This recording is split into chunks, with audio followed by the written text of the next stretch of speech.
magbuntis ka na.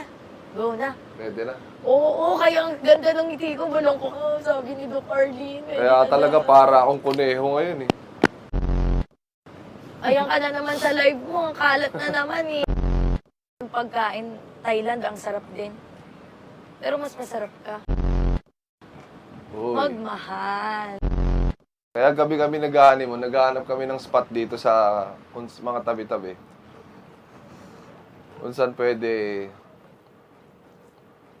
kumain.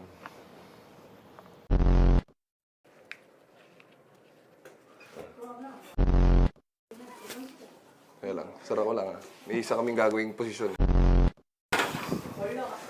Ba't naman sinara? Gitna ka da. Yan, pasok na. Pasok na sa picture.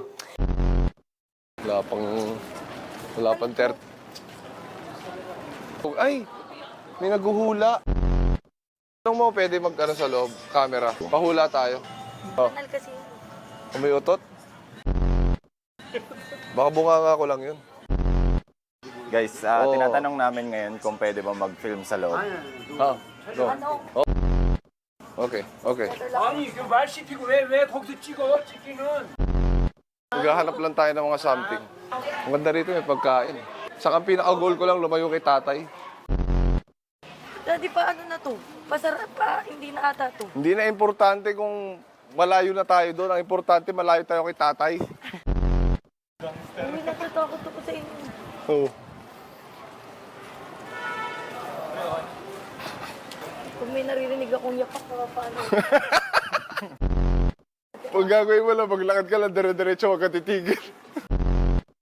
Ano yan? Ano yun? Huwag mo na akong aayain pumasok sa loob ng mga ganyan. Tangin na, trauma na ako. Tingnan nyo dito guys, oh. Ano yan, may makukuha ka talaga? Oo nga, iPhone. Ano muna tayo? Busin natin laman ito.